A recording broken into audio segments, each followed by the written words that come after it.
सोचिए, अगर किसी इंसान को ऐसी बादशाहत मिल जाए जिसमें ताकत भी हो, इल्म भी, हिकमत भी, और फिर भी उसका दिल सिर्फ अल्लाह के सामने झुका रहे। ये कहानी है हज़रत सुलेमान की, एक ऐसे नबी और बादशाह की जिसकी मिसाल तारीख में नहीं मिलती। हज़रत सुलेमान हज़रत दाऊद अलैहिस्सलाम के बेटे थे। अल्लाह ताला ने उन्हें नबूवत भी अता फरमाई और बादशाहत भी। कुरान हमें बताता है कि ये सब कुछ अल्लाह के ख़ास फजल से था, न किसी साजिश से, न किसी जुल्म से। हज़रत सुलेमान की एक इनफिरादियत ये थी कि अल्लाह ने उन्हें परिंदों और जानवरों की ज़बान समझने की सलाहियत अता फरमाई। ये कोई जादू नहीं था, बल्कि खालिस अल्लाह की अता थी। हज़रत सुलेमान खुद फरमाया करते थे, ये मेरे रब का फ़ज़ल है ताकि वो मुझे आज़माए कि मैं शुक्र करता हूँ या नाशुक्री।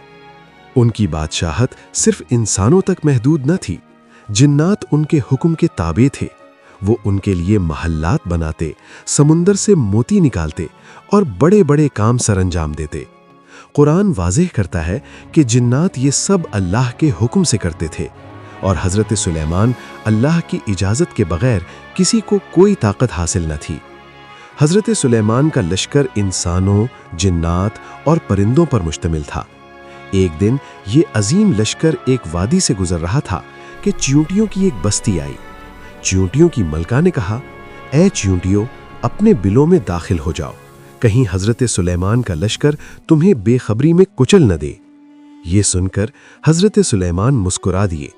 ना गुरूर किया, न ताकत पर फ़ख्र, बल्कि फ़ौरन दुआ की, ऐ मेरे रब, मुझे तौफीक दे कि मैं तेरी इन नेमतों का शुक्र अदा करूं जो तूने मुझे और मेरे वालिदैन को अता फरमाई। ये वो लम्हा था जो हमें सिखाता है कि असल अज़मत ताकत में नहीं बल्कि आजिज़ी में है। फिर कुरान हमें हुदहुद परिंदे का वाक़या सुनाता है। हज़रत सुलेमान ने देखा कि हुदहुद लश्कर में मौजूद नहीं। उन्होंने तहक़ीक़ का हुक्म दिया। जब हुदहुद वापस आया तो उसने एक हैरत अंगीज़ खबर दी। सबा की सरजमीन में एक औरत हुकूमत करती है जिसके पास बड़ा तख्त है, मगर उसकी कौम अल्लाह के बजाय सूरज की इबादत करती है। हज़रत सुलेमान ने फ़ौरन हिकमत से काम लिया। न जंग का ऐलान किया, न गुरूर दिखाया, बल्कि एक ख़त भेजा तौहीद की दावत के साथ। ये ख़त हज़रत सुलेमान की सियासत नहीं बल्कि नबूवत की तर्जुमानी था। मलिका सबा इस पैगाम से मुतासिर हुई। बिलाखिर वो हज़रत सुलेमान के दरबार में आई।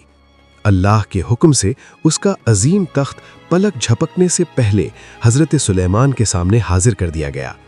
ये देखकर हज़रत सुलेमान ने कहा, ये भी मेरे रब का फ़ज़ल है ताकि वो मुझे आज़माए कि मैं शुक्रगुजार हूँ या नहीं।